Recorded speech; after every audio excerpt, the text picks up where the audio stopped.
Bien, platicaremos del patrón estrategia. Esta es parte de la familia de patrones de diseño de software. Los diseños de software son soluciones o patrones de diseño, son soluciones comunes a problemas comunes y por eso es que se llaman patrones. El patrón estrategia pertenece a la familia de patrones de comportamiento, es decir, aquellos que se encargan de buscar estrategias de solución a la parte funcional de los algoritmos de nuestros proyectos. Vamos a usar el caso de estudio de un simulador de patos para poder trabajar esta idea y entender con una analogía del mundo real por qué es que necesito una estrategia diferente para programar un simulador de patos. De entrada, pues un simulador de patos como el que nos estamos imaginando es una aplicación que me permite mostrar o interactuar con diferentes tipos de patos. ¿Qué van a hacer nuestros patos? Pues son nadadores, ¿no? Vamos a tener por ahí un método stream para nadar. Son cuaqueadores, es decir, hacen cuac cuac. Y también, pues de alguna manera necesito mostrar o identificar qué tipo de pato estoy refiriendo. Para eso usaremos un método display. A partir de esto, bueno, pensemos, reitero, que estamos enfocándonos en el behavior, el comportamiento de los patos. Vamos a dejar de lado todos los atributos que podrían tener los patos. ¿Cómo luciría una clase tipo doc? Bueno, pues tendríamos una diagrama de clase más o menos así.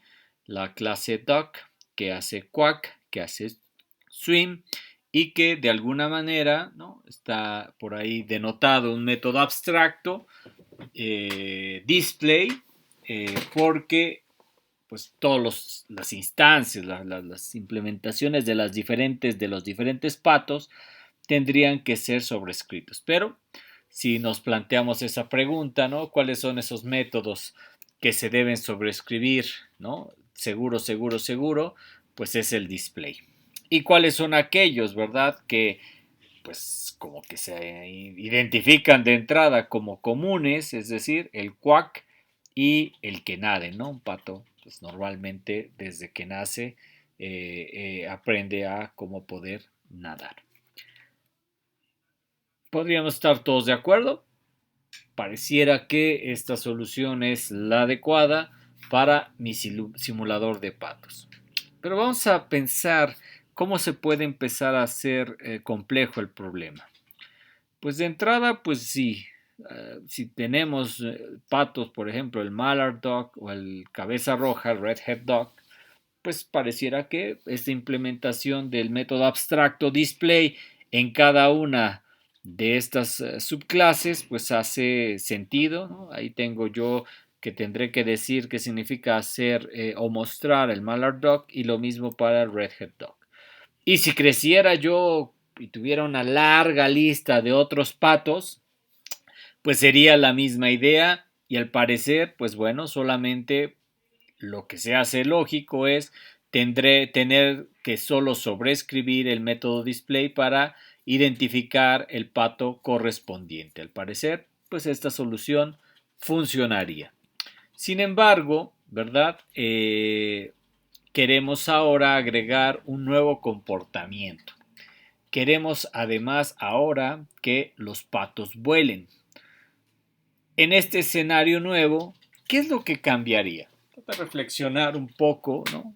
Y una buena estrategia para evitar ver respuestas es poner pausa al video antes de obtener la respuesta de la pregunta. ¿Qué cambia? Quiero ahora agregar un comportamiento de tipo volar. ¿Qué cambia y dónde lo pondrían en este diagrama? Muy bien. Pues lo que se antoja por ahí obvio, pues es que usaría yo una nueva funcionalidad que es común a toda la familia de patos, que sería fly, manteniendo el mismo diagrama que tengo hasta ahora. Parecer hasta ahí pareciera que pues no hay nada complicado, todos vuelan, todos nadan, todos hacen quack y lo único que tengo es un método abstracto para mostrar lo que es un pato. Sin embargo, ¿verdad? ¿Qué pasaría si a este simulador yo agrego un patito de hule? ¿Sí?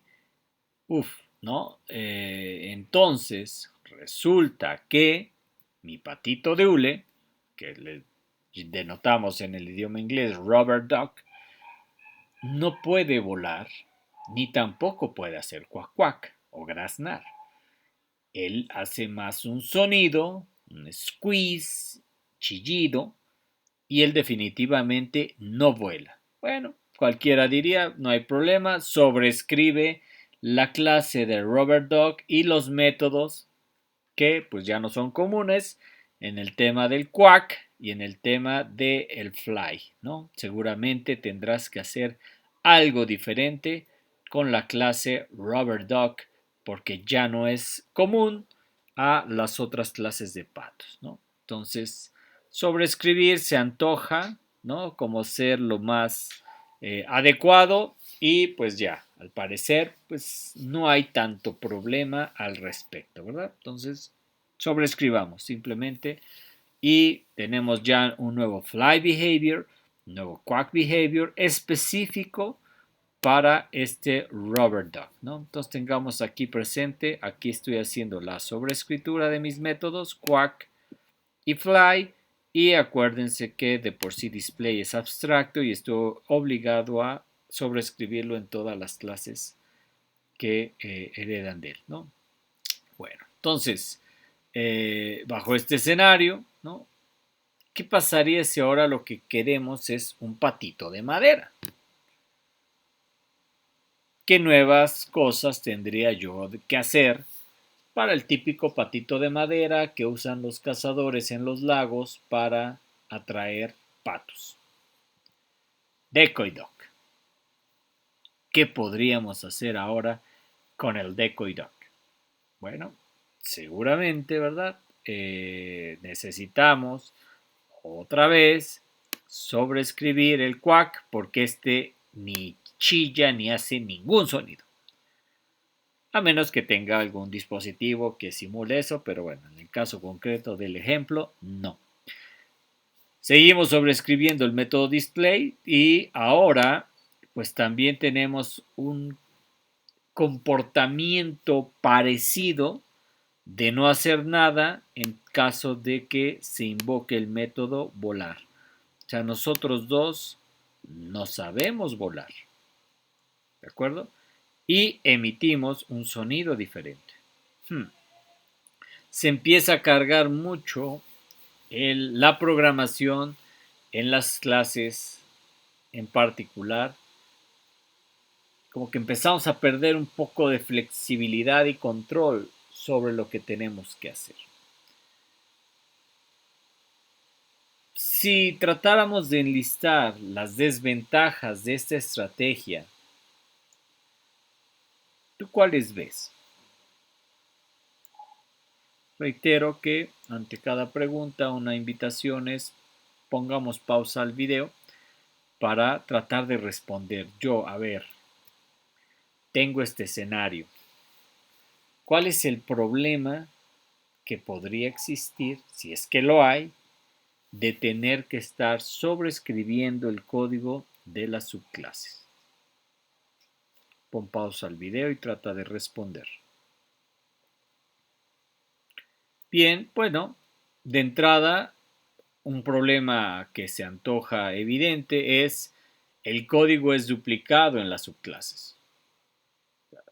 Tengo que escribir dos veces algo igualito, que es no vuelo, o no hago ruido, o yo chillo, o yo sí hago quack, o no hago quack, etc. Tengo que reescribir el mismo código, lo cual no se me antoja ser muy eficiente. Cuando yo de alguna manera quisiera cambiar cierto comportamiento, es decir, a partir de ahora, todas las implementaciones asociadas a un chillido o a los patos mudos va a cambiar y será la siguiente. No importa el cambio, finalmente estoy obligado a recorrer todas las diferentes versiones de código donde tenía este tipo de comportamiento programado. Entonces, se antoja ahí una trazabilidad de cambios compleja y difícil de lograr. Y entonces, en consecuencia, pues el entender realmente el comportamiento del pato, pues no es muy natural. El comportamiento del software no queda claro porque todo queda escondido en cada clase. No sabemos concretamente qué hace cada una porque todo está dentro de ellas y lo que se repite también y se vuelve un código difícil de trabajar y de mantener. En consecuencia, los cambios y la propagación de los mismos y el impacto en las múltiples clases se hace también bastante complejo. Plan B podría ser el uso de interfaces, ¿sí? Para tener que evitar, ¿no? Esta situación, pero sobre todo para tener muy claro, ¿no? Cuáles son esas situaciones que si cambian, a dónde tendría yo que ir a reprogramar los comportamientos de vuelo, los comportamientos de QAC, etcétera, ¿no? Que al parecer, si nosotros lo analizamos, son los que ahorita me están generando un problema. Porque algunos vuelan, algunos no, unos hacen quack, otros chillan y otros no hacen nada, ¿no? Son mudos.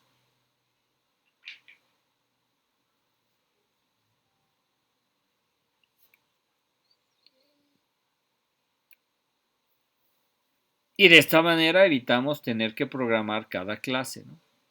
Pero igual ya no está todo cargado por ahí ni en mi pato ni en nada, pero igual tengo que volver a escribir métodos. Y si yo tengo 48 patos en mi sistema, tendría que ir a reprogramar cada uno de todos esos patos que tengo por ahí en mi sistema, esos otros patos.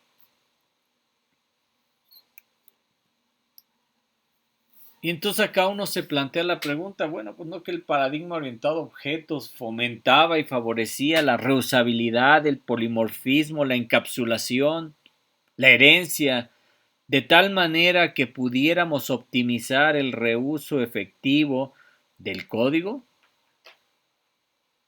Bueno, quizás por ahí podríamos iniciar con ver si esto pasa en la vida real. Es decir, si hay tantos cambios.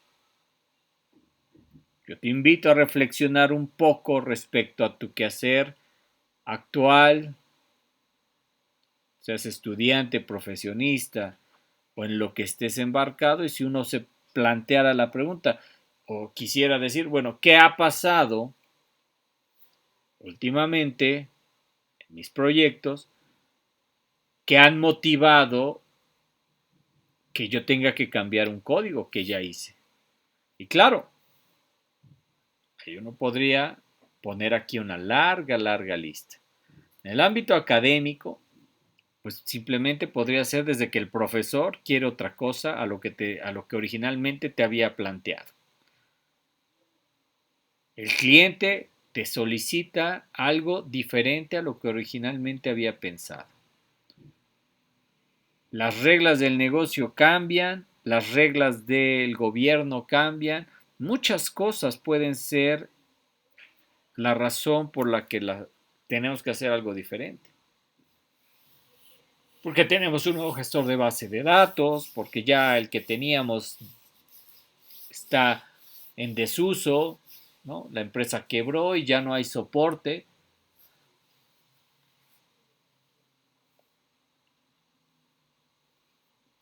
El formato en el que recogía los datos también cambió, y etcétera. O sea, sabemos que algo inherente al desarrollo de software es el cambio y no lo podemos evitar, es parte de la complejidad de hacer software.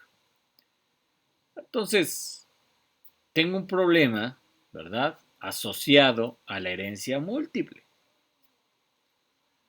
Una dependencia muy grande a múltiples clases padre o interfaces que sus cambios van a tener un impacto directo en lo que yo tengo que implementar. Entonces, eso implicaría yo reescribir constantemente esas clases. Ya quedamos que si no todos vuelan ni hacen quack, esto va a ser un problema constante cada vez que tenga una nueva versión de mi simulador. Y estar haciendo eso, pues aquí con 4 ejemplitos está bien, pero pues cuando ya esto crece de manera significativa, ¿verdad? Pues como que no se antoja una buena estrategia. ¿Cuál es el efecto esperado? Que va a haber muchos errores en el código, muchos que van a quedar ocultos ante la ausencia de un uso de esas partes del programa, ¿no? Entonces, vamos a platicar del principio de diseño que es la razón de este video. La estrategia. Una estrategia es algo que encapsula todos estos eventos que cambian y que pertenecen a una misma familia de comportamientos y decir, bueno, vamos a como que aislar todas estas variantes de esta funcionalidad que es común a muchos, pero pues mantengamos esta identidad de todo esto. De esta manera, podemos, al tener esto muy bien identificado, aislado y referenciado, bueno, podemos asegurar que no nos va a afectar los cambios porque los tengo no solamente agrupados, sino controlados y pues usados tal cual han sido definidos. Como tengo muy bien identificado ese único lugar en el que puede haber un conjunto de comportamientos para un problema en particular, pues normalmente pues debe haber menor posibilidad de tener errores. Y esto pues obviamente ya nos empieza a dar mucho más flexibilidad a la hora de resolver problemas de cómputo. Entonces, retomando el simulador, ¿cuáles son los eventos que nos están afectando? Pues los métodos asociados a las múltiples versiones que podría haber de fly y de quack. Esos son los que nos están afectando. Entonces, la clase quack, queremos como que pues al final el pato siga haciendo lo mismo. O sea, el pato no va a dejar de hacer quack, no va a dejar de volar, no va a dejar de nadar y no va a dejar de requerir una forma de indicar quién es decir, mostrarse. Pues, ¿cómo podríamos separar estos comportamientos de la especificación de nuestra clase Quack? Bueno, pues es un poco imaginar de entrada y entender que pues ahí ya vi que hay una familia de comportamientos o Quack behaviors alrededor del cuaquido, porque unos hacen quack, chillan y otros son mudos, y del que puedo o no puedo volar. Ahí están esas posibles variantes. Entonces, vamos a diseñar cómo poder lograr esto, que esa es la estrategia. Entonces, pues, si yo quiero hablar de una implementación repetible, reusable, de un comportamiento en particular, pues puedo definir una interfaz referente al comportamiento genérico, en este caso volar, e implementar esa interfaz con las variantes de comportamiento que yo quiero para para en este caso mi pato. Entonces, el fly with wings, en este caso, correspondería a la implementación de los patos que vuelan, y al fly no way significaría, ¿no?, la familia de comportamientos para cuando no vuelan. Entonces ya tengo una capa separada, especializada en este conjunto de comportamientos particular, y lo mismo podría ser yo para la familia de comportamientos de Quack, ¿vale? Entonces, aquí ya logré resolver el caso de volar y no hacer nada cuando el método fly se ha invocado. Y dejo y mantengo viva la idea de que mi pato, al final, pues él es un pato y hace cosas. No le interesa saber quién y dónde está programando esta funcionalidad en particular. ¿De acuerdo? Vamos a ver el ejemplo del Mallard Duck. Como yo ahora después le puedo decir que tú eres de los que sí vuelan y sí hacen quack, ¿no? Necesitamos de alguna manera decirle, hey, tú tienes un fly behavior y además yo puedo modificar este comportamiento, que eso es lo que nos da la flexibilidad de lo que estamos hablando aquí. Por lo que sea, el comportamiento puede ser dinámico. Piensen en los programas alrededor de modificar la forma en la que nos conectamos a una base de datos. No es lo mismo hacerlo a un gestor SQL, no SQL, incluso un gestor de bases de datos, Postgres, MySQL, SQL Server, Oracle. La instrucción conectar es la misma. Lo que escribimos de código, los drivers que usamos y demás es diferente. Y podría en runtime yo decir cámbiate de gestor. Ahora no estamos revisando Postgres, todo está en MySQL. Ah, pues aquí, ¿cómo le haría? Pues al final lo mismo. En términos de conexión, o lo que esperaría yo de una conexión a una base de datos. Bueno, acá aparece un segundo principio de diseño. Hay que programar en las interfaces, no en la implementación de las clases. Entonces, bajo este escenario donde yo ya había dicho, extrae todos aquellos familias de comportamientos que son dinámicos, que pueden ser diferentes y que cada clase revisará cómo lograrlas implementar, pues bueno, entonces ya nos preocuparemos después entonces en ir haciendo estas asociaciones. Pero la implementación de cada comportamiento va a recaer, ¿no?, en las diferentes clases que explican cómo lograrlo, ¿no?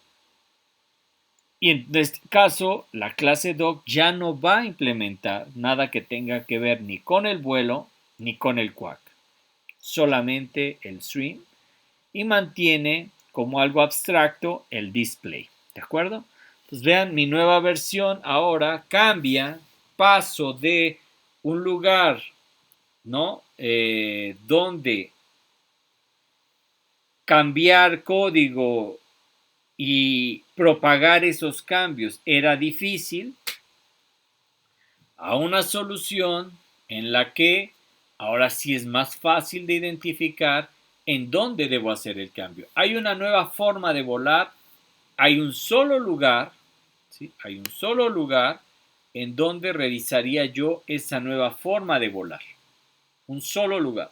No tendría que estar revisando en donde ese fly behavior tendría que irse actualizando en toda la familia de posibles patos que tuviera. Solo hay un solo lugar y con eso me bastaría para impactar a todos los patos que usan este comportamiento de tipo fly behavior. Y entonces yo logro, gracias a esto, ser efectivo a la hora de encapsular un comportamiento. Porque ya no lo puede modificar el pato. Es más, el pato solamente lo puede usar, pero no lo puede modificar. Ahí es donde yo estoy encapsulando un comportamiento que ya identifiqué, ya definí y evito de esta manera que pueda estar afectando a nuestro pato.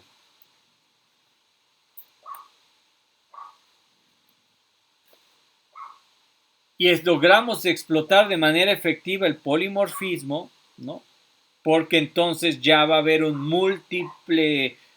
múltiple forma de comportarse según las diferentes implementaciones. Ya habrá patos que sí hagan el vuelo y patos que no lo hagan, y así otras tantas familias. Entonces ese método realmente tiene el polimorfismo de comportarse diferente según quien lo vaya usando, y entonces estoy realmente aquí apostándole al paradigma orientado a objetos de una manera efectiva, ¿no? Entonces, esta idea de tener una implementación para cada comportamiento, pues hace que yo pueda tener en este caso mis dos interfaces, ¿no? El fly behavior y el quack behavior, sus variantes. Aquí tengo las de patos que sí tienen alas y vuelan, y los que no tienen alas y no vuelan. Aquí tengo los que hacen quack, los que chillan, los que no hacen ningún sonido, ¿verdad? Y ahora todos los patos podrán usar, ¿no?, algo de estos comportamientos.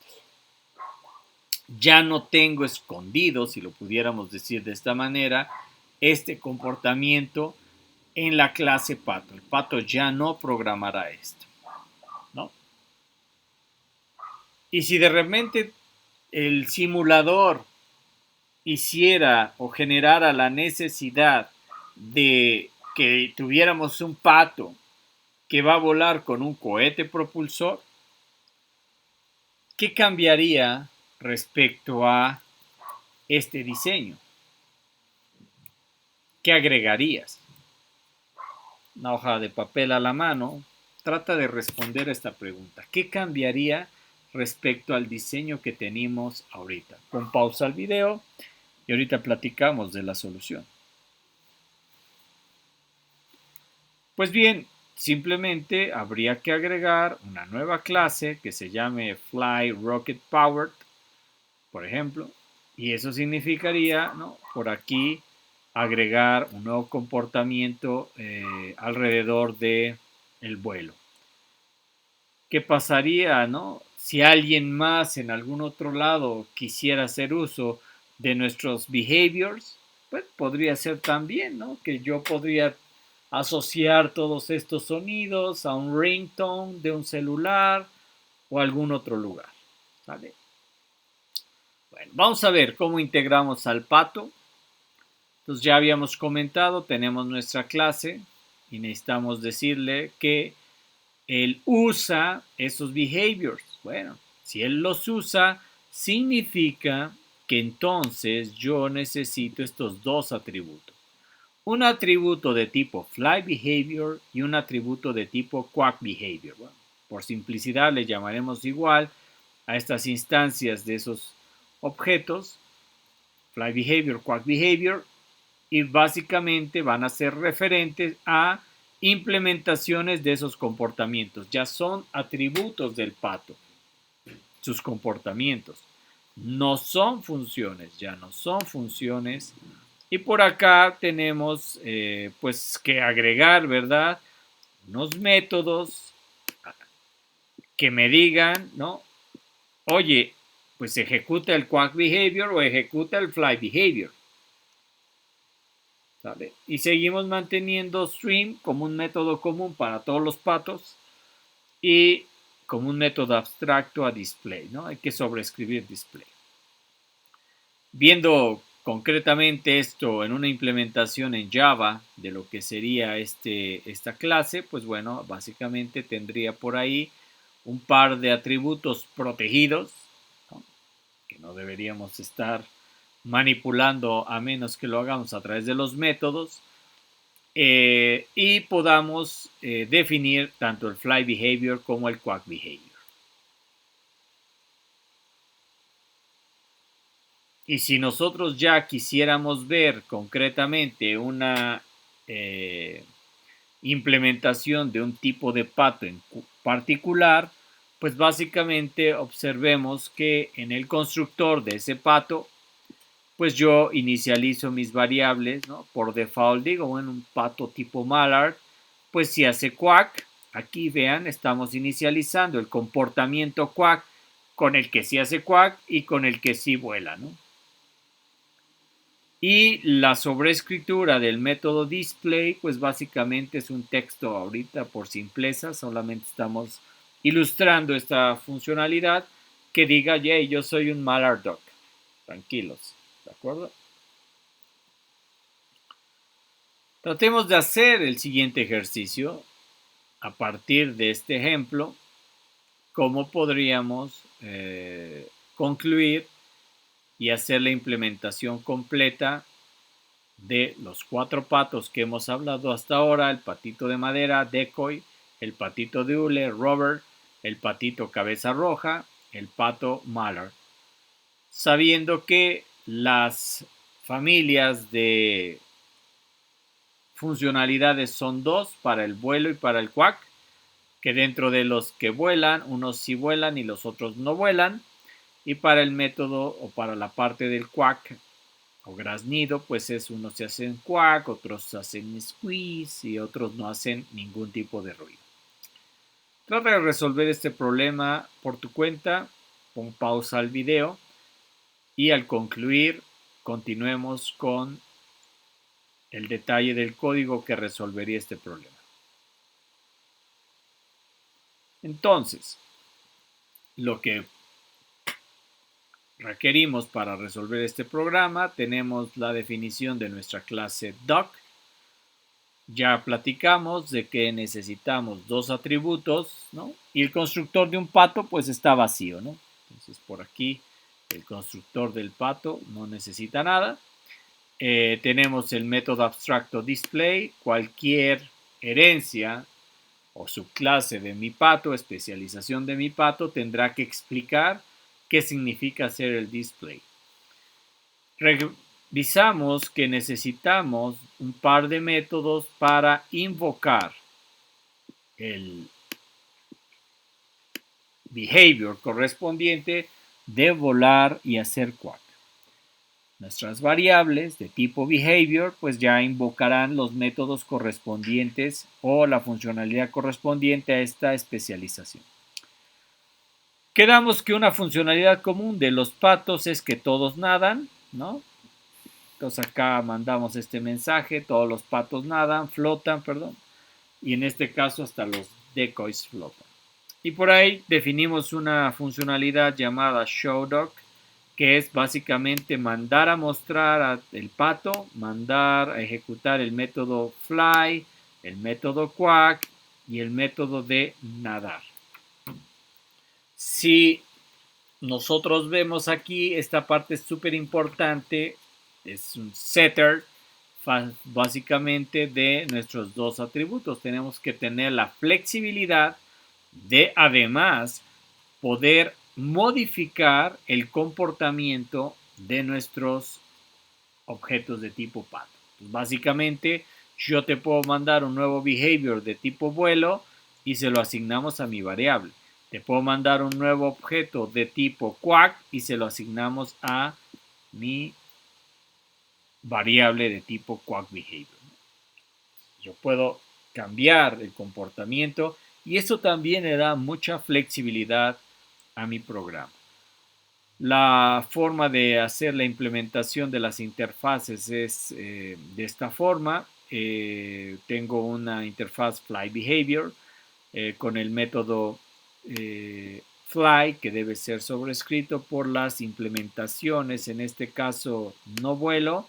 Vean, básicamente solamente mandar el mensaje de que no puedo volar y el de que sí tiene alas, el decir solamente estoy volando. Mismo caso para los quack behaviors, ¿no? Yo puedo tener aquí la implementación de este behavior.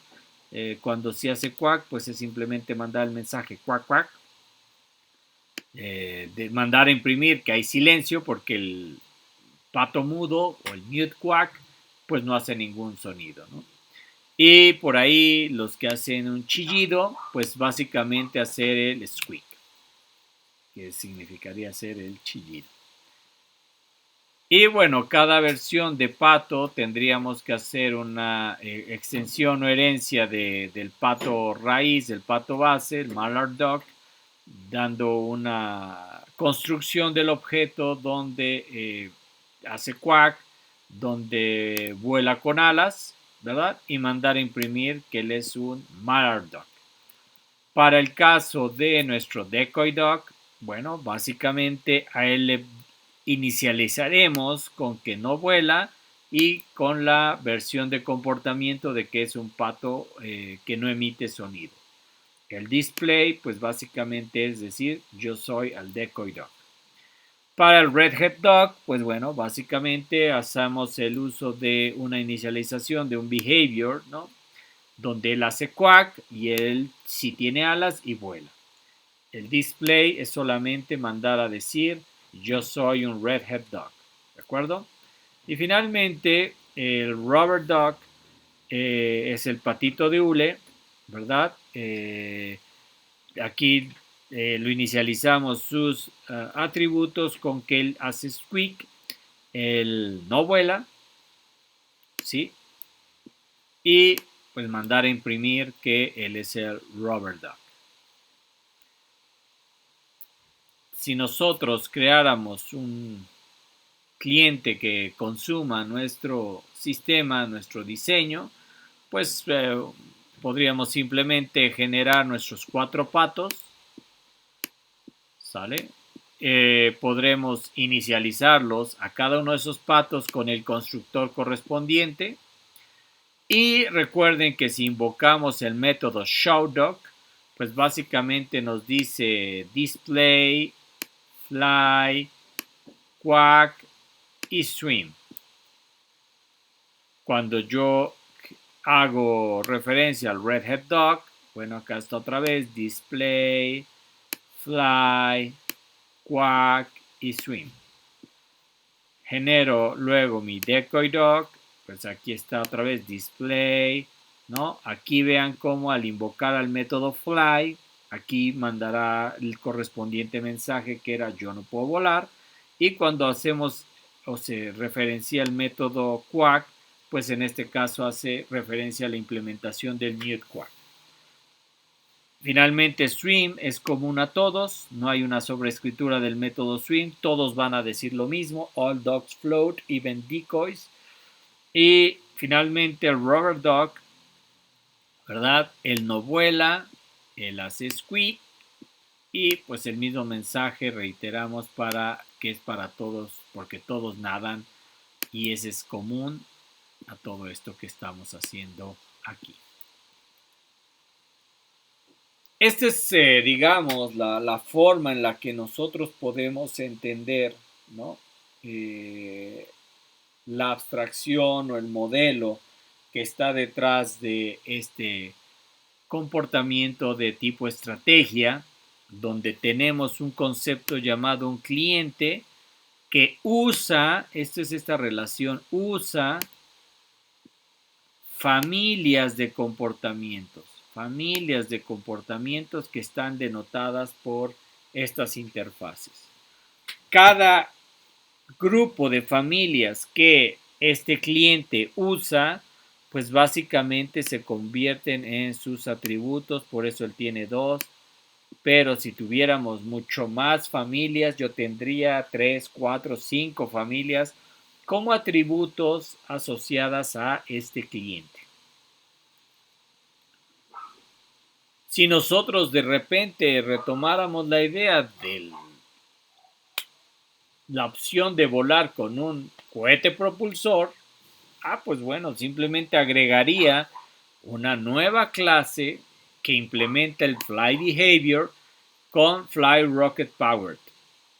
¿Ok? Y en este caso decir simplemente vuelo como con un cohete propulsor.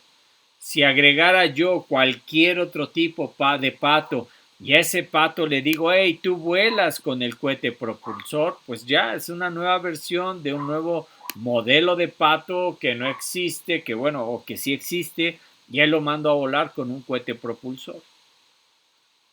Esa es la gran flexibilidad que me da esta alternativa y que incluso Si yo no tuviera esa definición, gracias a esta posibilidad, yo podría mandar a decirle, hey, tú, pato modelo, cambia tu comportamiento si es que fuera otro, cámbialo a que ahora vuelas con tu cohete propulsor. Por eso, primero podría decir, hey, yo no sé volar, ahora ya sé volar con un cohete propulsor.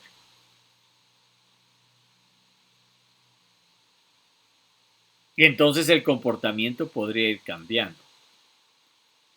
Entonces, pues felicidades, ya hemos logrado con esto hacer el primer patrón de diseño de software. Le llamamos estrategia. ¿Por qué? Pues porque es la estrategia para definir una familia de algoritmos. Esa es la parte de las implementaciones que hacemos de la interfaz. Esas son las realmente familia de algoritmos que quedaron encapsuladas en estas interfaces. Y que gracias a los setters que podemos definir en el cliente, pues yo puedo intercambiar estos posibles comportamientos y hacer que esta estrategia, ¿no?, se adapte, sea una forma de adaptarnos y podemos reutilizar todo esto independientemente de quién nos necesita. Yo solamente te doy las herramientas necesarias para poderme usar. Y entonces ahora pues nosotros podemos hacer un crecimiento muy grande de nuestra familia de patos, podemos tener múltiples comportamientos asociados a los comportamientos que ya me imaginé y de esta manera pues obtener un gran beneficio. ¿En dónde podemos ver este tipo de cosas? Mencioné por ahí las bases de datos, bueno, también en la industria de videojuegos.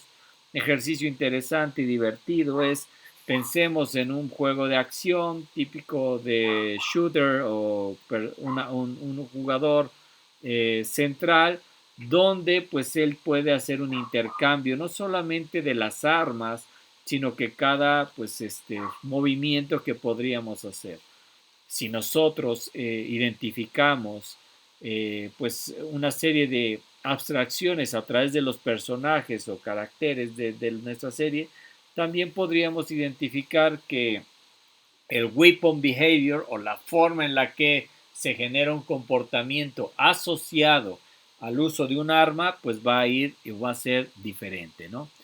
Este sería el esquema. Tenemos varias clases donde están las familias de behaviors de un lado, del otro tenemos los personajes. Pues un ejercicio interesante que se invita a que realicen es organizar este desorden. Y el otro es, pues pensemos más allá, ¿no? También están las familias del movimiento. Caminar, correr, arrastrarse, cuclillas, finalmente es moverte y según el tipo de comportamiento activo, el movimiento sería diferente, ¿no? Pero al final del día, las familias están ahí definidas para este tipo de problemas. Pues bien, esta es una invitación a resolver este problema eh, de manera libre y cómo poder seguir explorando el área de patrones de diseño de software.